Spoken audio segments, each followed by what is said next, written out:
Halo pemirsa, balik lagi sama kita di Ruang Bicara bersama saya Lazar dan partner saya Nanda Adi Saputra. Nah, tema kita kali ini agak menginspiratif ya. Jadi tentang perjalanan hidup, perjuangan hidup. Dan untuk itu kita udah menyiapkan salah satu narasumber spesial kita, yaitu Bang Ari. Silakan Bang Ari masuk ke talk show kita. Tangan dulu buat Bang Ari. Bang Ari. Gimana kabarnya Bang Ari? Bang Ari, kabarnya gimana nih? Sehat? Alhamdulillah sehat walafiat. Gimana Bang Lazar sama Bang Nanda sehat-sehat? Alhamdulillah. Sehat. Karir gimana karir, lancar? Alhamdulillah. Lancar ya. Jadi boleh dong diceritain ke kita. Kita mau nanya-nanya nih tentang masalah basket. Seputar basket, karena kan Bang Ari ini backgroundnya itu kan yang kita tahu nih penonton, backgroundnya itu kental sekali dengan basket, dunia perbasketan lah. Nah, makanya untuk itu mungkin Bang Ari bisa ceritain ke kita Pertama kali nih Bang Ari main basket tuh kapan? Pertama kali main basket tuh saya pertama kali kenal basket ya. Pertama kali kenal basket tuh di SD. Di SD, oke, di SD. Waktu itu di SD bisa main basket tuh karena apa? Dorongan dari guru kah atau termotivasi dorongan dari guru sih, guru olahraga saya sih. Guru SD. Guru SD. Awalnya pertama kali itu kan ada porseni ya. Nah, ada porseni, nah guru SD itu mendaftarin porseni SD kita, tapi ngedaftarin bukan sepak bola tapi basket. Itu yang dipilih yang tinggi-tinggi ya, termasuk saya juga termasuk tinggi lah dulu SD. Karena kan jarang nih di Indonesia orang-orang anak SD dulu buat main basket tuh susah banget. Buat di lapangan juga susah. Jadi terbatasi lah. Kebanyakan anak SD kan kebanyakan bermainnya tuh sepak bola, futsal gitu. Nah, setelah dari SD, Bang Ari masuk ke SMP kan, pasti perubahannya, ekosistemnya berubah ya? Iya, baru semua. Iya, pasti. Baru semua nih. Apa yang bikin shock culture, maksudnya kaget? Nah, di SD, SMP nih, SMP itu baru namanya mengenal itu dasar-dasar basket lah ya, kayak dribble, layup, itu baru teknik dasar basket itu waktu pertama kali kenal tuh di SMP. Berarti motivasi. kalau buat dari misalkan nih Mas, Bang ya, misalkan kayak kita belum punya basic basket nih, dari mau menuju bisa dribble itu berapa lama biasanya? Prosesnya berapa lama sih? Berapa lama biasanya? Cukup lama sih. Kita giat banget ya? Kalau giat banget, kalau cukup lama sih ya. Itu lancar itu ya paling lama itu setahun lah. 1 tahun. Lancar banget itu udah lancar ya? Udah lancar banget. Tapi belum bisa capping atau itu udah lumayan. Udah lumayan. Nah, Bang Ari ini di dunia perbasketan itu pernah nggak sih masuk klub gitu, klub basket nih? Pernah. Kapan tuh? Pernah. Itu dulu waktu SMA. Waktu SMA itu pernah dimasukin sama pelatih basket SMA saya. Itu klubnya itu klub Scorpio, tapi itu klub ternama sih, lumayan sih namanya klub Scorpio. Oke. Klub Scorpio itu dari mana tuh asalnya tuh Bang Ari? Jakarta. Saya main umum sih. Umum ya? Umum itu bukan antara SMA itu umum sih jadinya. Umum. Susahnya maksudnya struggle dalam basketnya tuh ada apa aja sih Mas? Misalkan atau cedera kah, sering cedera atau... Pasti kalau cedera pernah ankle ini kaki kiri sama kaki kanan tuh udah pernah ankle. Udah pernah ankle ya? Pernah kiri sama kanannya? pernah berasa. Pasti kalau namanya pemain basket pasti nggak jauh dari ankle. Gitu. Pasti. Berarti kalau misalnya kita mau jadi pemain basket itu ya harus siap cedera ya kan? Iya, pasti. Ada nggak sih tim favorit basket dari Bang Ari yang benar-benar Bang Ari favoritin gitu di dunia perbasketan, timnya gitu? Ada nggak tuh? Dari kan lagi ini kalau paling terkenal tuh NBA kan. Dari NBA atau dari Liga Indonesia nih? Dua-duanya boleh sekaligus. Kalau dari NBA sih tim favorit saya sih ini LA Lakers. Los Angeles Lakers. Itu tim dari mana tuh? Los Angeles Lakers. Kalian pasti tahu deh, kalau orang kamu pasti tahu Kobe Bryant. Tahu kan? Itu kayaknya nggak asing ya. Nggak asing Itu banget. legend ya. LeBron James. Menurut Bang Ari, kalau sekarang LeBron James. Menurut Bang Ari si siapa tadi? Kobe Bryant itu bisa dibilang legend nggak? Legend banget. Itu legend banget. Itu termasuk inspirasi gue juga. Termasuk inspirasi saya juga sih. Oke. Nah, Bang Ari, event yang paling gede yang pernah Bang Ari capai apa? Event yang paling gede itu Porda sih. olahraga daerah. Itu event terbesar bagi saya karena seleksinya pun lumayan Susah. cukup ketat dan susah. Itu kan tahu sendiri, Jakarta Timur itu termasuk wilayah paling gede kan di Oh, DKI berarti Jakarta. pas jadi mau masuk Porda nih belanya Jakarta Timur. Iya dong, Jakarta Timur. Itu seleksinya cukup berat juga, cukup banyak juga yang diseleksi. Ketat lah ya. Ketat juga, tapi alhamdulillah Kepilih. saya bisa masuk dan kepilih. Wow, tepuk tangan. Tuh, kami tepuk tangan dulu nih buat Bang Ari. Sangat menginspiratif ya.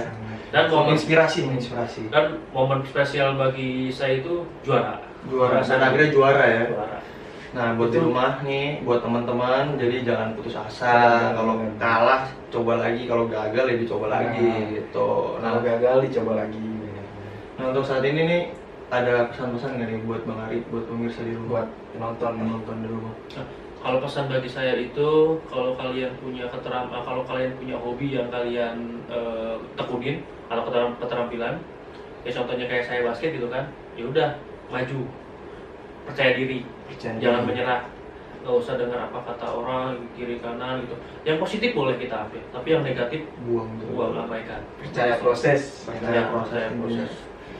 Balik lagi ke temanya, jadi intinya kalian harus percaya prosesnya. Jadi untuk sekali ini kita pamit undur diri dari Ruang Bicara. Terima kasih buat para pemirsa yang udah Terima nonton. Jangan lupa Thank you, like, thank you. subscribe, dan makasih buat Bang Ari. Ya, thank Oke, you. buat semuanya kita pamit undur diri, bye. Halo pemirsa, bersama saya Muhammad Harijal dalam acara Ruang Bicara. Nah, baik pemirsa, di sini saya kedatangan tamu, sumber teman saya, Bang Nanda. Gimana Bang Nanda? Baik kabar? Alhamdulillah sehat. Kesini naik apa nih Bang Nanda? Kesini Oh, ngomong tadi kebetulan naik Grab dari sini ke Cakung. Hujan nggak sih? Tadi sih enggak sih belum. Tadi Oh, tuh alhamdulillah berarti ya. baru kayak mendung-mendung doang sih. Oke. Tapi alhamdulillah enggak sih. Oh, oke Bang Nanda. Baik Bang Nanda, Bang sini kan kita lagi ada tema ya, atau judul ya, judul ini percaya proses. Ya, Percaya percaya proses. Menurut Bang Nan nih, percaya proses itu gimana sih? Maksudnya apa ya? Percaya proses itu kalau menurut saya sendiri sih ya Bang, percaya proses itu sih lebih ke apa sih, kayak dimana mungkin yang tadinya kita belum bisa apa-apa sampai sekarang yang kita bisa gitu, itu kan pasti ada prosesnya dari nol sampai sekarang, itu pasti ada prosesnya Oh gitu. iya benar sih. Itu sih yang prosesnya. Ini Bang Nan, kan Bang Nanda ini nih kalau nggak salah ini ya apa, pencinta musik, Aduh, ya kan? Pencinta musik nih, benar. benar ya? Benar. Nah, itu musik favorit yang sering Bang Nan dengerin tuh apa? Genrenya? Genrenya itu akustik. Musiknya. Nah, kalau untuk alat musik favorit, Kalau saya sendiri kebetulan lebih ke gitar sih kalau alat musiknya. gitar ya? Gitar. Pertama kali bisa itu di umur berapa sih main gitar? Pertama kali bisa itu tepatnya di semenjak masuk awal SMP. Awal Itu sih. SMP ya? Benar. Karena saya sendiri aja bisa sih gitar, tapi ya cuci dasar lah, Ya. gitu kan. Nah, Bang Nan, kalau kan bisa gitar nih, berarti punya band dong? Waktu itu pernah kayak bentuk band, kayak band sekedar kayak buat ini aja sih, buat kayak Kevan, kayak buat ya buat kayak ngisi acara di kafe-kafe aja. Sempet bikin ya, alhamdulillah ya cukup berjalan 1-2 bulan. Oh, bandnya itu berarti karena suka main gitar, favorit berarti gitar, apa namanya, gitaris tuh berarti dong ya? Iya, Gitaris dong ya? gitaris, kebetulan gitaris ada nyanyi sih. Ada gitaris favorit gak? Bang Nan? Ada sih kalau gitaris. Siapa? Vokalis itu dari Wali sih. Oh, Apoy? Ya, Wah, Apoy. masih deh, orang masih kenal Apoy deh, Wali nih. Karena ya skillnya itu menurut saya wah tinggi banget sih. Oh iya. Nah, ini Bang, kesulitan dalam main gitar. Ada nggak? Ada sih. Kesulitan main gitar itu banyak sih sebenarnya, apalagi kalau misalnya kita nggak punya gitar ya kan, kita harus minjem dulu. Kebetulan saya sendiri waktu pas belajar juga belum punya gitar, jadi minjem dulu ke temen Nah nanti kalau temen mau ngambil ya udah kasih dulu gitu. Nah terus juga kalau misalkan mungkin kalau kita lagi main gitar, senar putus, nah itu kan kalau misalkan kalau senar gitar itu kan udah satu set ya, kalau misalkan kita ganti satu memang bisa tapi suaranya nggak enak gitu. Mungkin harus belinya kalau misalnya senar satu putus harus bisa set gitu, satu set. Itu Terus, sih. ini banget pengalaman ya, maksudnya pengalaman mungkin pernah ikut event apa gitu, mungkin pengalaman yang terbaik lah, yang berkesan itu, yang berkesan bagi Bang Nan lah, itu ada nggak? Ada sih, waktu itu pengalaman itu pernah ada. Jadi waktu itu kan yang balik lagi cerita tadi pernah ngebuat grup band gitu, dan itu juga berjalan 1 sampai 2 bulan. Nah alhamdulillahnya waktu itu ada dari satu kafe itu manggil buat, maksudnya buat di acaranya lah, buat manggung di kafenya. Nah, itu menurut sih itu aja sih, awalnya iseng-iseng ya kan, cuma buat band, buat sekedar kevan-kevan aja ya. Akhirnya ya alhamdulillah ada satu yang manggil gitu. Oke. Nah, momen yang paling berkesan ya, momen yang paling diingat ya waktu manggung, ada nggak sih? Ada sih. Waktu itu Mungkin tuh kayak main gitar tiba-tiba listriknya mati atau apa gitu, pengalaman gitu. pernah sih. Waktu itu tuh pernah main gitar itu, kebetulan kan pakai gitar akustik. Jadi waktu itu tuh ternyata pas lagi ini tiba-tiba kabel jacknya yang belakang itu kendor. Dan akhirnya itu kayak buyar sih. Kayak wah, kabel jack kendor gitu. Pas kalau kita misal ngencengin lagi kan suara jadi kayak kesetting ulang, kayak ya berantakan lah acaranya. Kayak apalagi pas nyanyi gitu, lagi live gitu. Maksudnya lagi tiba-tiba ada problem gitu nanti itu kacau sih. Ngeganggu gitu. Terus sih ganggu banget pasti lah ya, ganggu banget pasti sih. Apalagi di atas panggung kan, Iya, yang benar. diliatin banyak orang dan Benar, tiba-tiba benar. lagi main enak-enak mati ya kan. Benar juga sih. Nah, terakhir nih pencapaian nih. Iya. Pencapaian yang udah mungkin kayak wah kayaknya sih ini pencapaian terbaik nih buat saya gitu kan. Apa tuh pencapaian terbaik Bang Nan ini? Kalau pencapaian terbaik sih ya itu tadi kayak tadinya kayak cuman mungkin buat kayak iseng-iseng doang, buat bikin grup band sama teman, tiba-tiba ya akhirnya lama-kelamaan jadi kayak hobi manggung ya kayak gitu, kayak di kafe-kafe ngisi, sekedar ngisi. Alhamdulillah ya ada penghasilan juga sih dari kafe kayak gitu. Keren sih. Keren banget pencapaian ini ya. Nah, gini Bang nih, saya sendiri punya surprise nih Apa tuh? buat Bang Nan sendiri nih. Pasti kayak sih Bang kayak kenal nih, Apa tuh? sobat Bang Nan sendiri nih. Oke, panggil ya nih. Juga tuh. Saya panggil ya nih. Boleh. Saya panggil ya. Boleh, Oke boleh, nih. boleh. Narasumber yang kedua nih, bintang tamu yang kedua, saya panggilkan Bang Lazar. Bro. Lazar. Yo, Bang Bro. Apa kabar Bang Bro? Nah, kenal kan nih? Kenal dong. Kenal kan? Nah, makanya nih kita undang berdua di acara kita ini. Kita juga kan, karena kan kalian berdua itu punya pengalaman yang mungkin mau share ke teman-teman yang lain lah. Mungkin kan di teman-teman lain bisa ikutin hal positif ya kan. Gitu. Nah, ini buat Bang Lazar nih. Gimana sehat Bang Lazar? Sehat-sehat alhamdulillah. Tuh kesini naik kapan Bang Lazar? Nah, tadi sih bawa motor nih ke sini. Bawa motor ya? Iya. Hujan nggak nih? Lagi musim hujan nih soalnya Nah, nih. udah. Oke, alhamdulillah sehat ya. Sehat. Oke. Ini Bang Lazar ini dia pinter ini apa namanya? Videografi ya. Videografi ya. Jadi sebutnya videografi ya, bukan editor ya. Beda ya. Oh, videografi ya. Nah, dia ini mahir dalam videografi nih teman-teman. Mungkin teman-teman pengen tanya atau sharing ya, nanti bisa di komen. Videografi itu apa? Nanti bisa tanya langsung sama Bang Lazar. Nanti ada IG-nya di bawah. Oke Bang Lazar, mau nanya nih.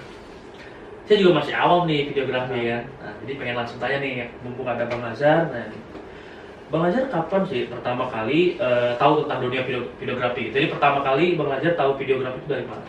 Jadi pertama kali tuh SMA kelas 3. Jadi saya punya teman, jadi dia alumni saya, di atas saya 5 tahunan. Dia ngajar di SMA 36 jadi guru. Awalnya fotografi. Oh, Fotografi. kenal, kita sering nongkrong, sering ngobrol, terus sampai akhirnya ada satu momen dia ngajak buat ikut event. Jadi itu masih 17-an buat Sweet Seventeen, yang mau Sweet Seventeen videoin. Sweet Seventeen. Boleh nih teman-teman bagi yang mau Sweet Seventeen, boleh ke Bang Lazar nih. Terus Bang Lazar? Ya terus udah Sweet Seventeen, abis itu dia tiba-tiba ngajak tuh buat ikut lagi, kata dia buat ikut project di weddingan. Karena itu awalnya saya nggak ngerti sama sekali. Itu bener-bener gimana ya? Emang lagi momennya aja sih, maksudnya tiba-tiba langsung disuruh megang kamera dan ada acaranya, bukan buat belajar, emang langsung terjun ke lapangan gitu. Boleh pengalaman sih boleh juga sih. Nah, waktu berarti sekarang jatuhnya jadi pekerjaan? Ya bisa dibilang gitu sih. Pekerjaan ya. Nah, terus gini belajar kesulitan dalam bekerja di videografi itu apa sih? Ada nggak sih kesulitannya gitu? Kesulitannya yang pertama, kalau kalian nggak punya alat, itu menurut gua sulit banget buat belajar videografi kalau kalian nggak punya alatnya. Berarti yang terpenting alat ya? Yang terpenting alatnya, kalau nggak ada Alat teman-teman yang penting alat tuh. ya. Nah biasanya nih, biasanya tuh persiapan apa sih yang dilakukan dalam videografi? Kalau persiapan sih kayaknya biasa aja, maksudnya kayak dari sebelum kita berangkat kita harus cek dulu lensa apa aja yang harus dibawa, kebutuhannya apa aja, terus konsep buat videonya kayak gimana gitu. Keren. Nah di sini juga saya juga pernah tuh kepikiran pengen jadi videografi ya, tapi ternyata nggak cocok nih. bingung soalnya nggak emang udah cocok. Saya kan hobinya basket ya, dia lebih ke olahraga, kayak videografi kurang kayaknya. Oke, nah mungkin gini ya, momen paling diingat ketika Bang Lazar bekerja sebagai videografi ya, momen yang paling diingat? Momen yang paling diingat itu pertama kali sih, waktu itu ada dapat customer wedding di daerah Jawa Barat, itu jauh banget dan kita harus naik kereta pulang sampai rumah jam 12, bayaran nggak seberapa ya kan. Motivasi Cuman ya gimana ya, dinikmatin aja, namanya juga awal-awal dan sekarang pun juga masih belajar terus gitu buat di videografi. Keren. Nah, berarti kan pertama kali Bang Lazar itu berarti dari awal belum, dari nol dong? Dari nol banget dong ya? Nol banget. Nah itu sekarang bisa sejago ini tuh gimana? Dari nolnya itu kayak misalnya bisa sharing ke teman-teman, bisa dari karena ada mungkin ada teman-teman yang kayak pengen gitu kan belajar videografi tapi kayak apa sih namanya, kurang percaya diri. Nah mungkin ada tips mungkin dari Bang Lazar sendiri? Yang pertama sih jangan malu buat nanya sih ke orang, cari ilmu yang banyak kan. Sekarang cari ilmu gampang ya, bisa dari internet, bisa dari teman-teman terdekat kalian. Terus juga jangan males, itu sih intinya kalau buat videografi. Otak tuh harus jalan terus aja, harus kreatif sih. Karena videografi itu bukan sekadar kalian nge-shoot terus udah, karena itu harus mikir kayak apa yang harus diambil, shoot apa aja yang harus diambil, kebutuhan kontennya apa gitu. Oke. Terus ini Bang Lazar, event yang paling nggak pernah diingat, mungkin yang paling inilah yang paling yang pernah diingat mungkin. Maksudnya event yang besar. Event besar lah yang mungkin selalu diingat lah, terbaik lah, event terbaik menurut Bang Lazar ya. Event terbaik kita pernah pegang buat equestrian, buat kuda. Jadi ada namanya APM Equestrian Center di daerah Tangerang. Jadi kita pegang di situ buat kalau ada lomba. Terus sama kita ada sekarang lagi bergeraknya di bidang kuda sih.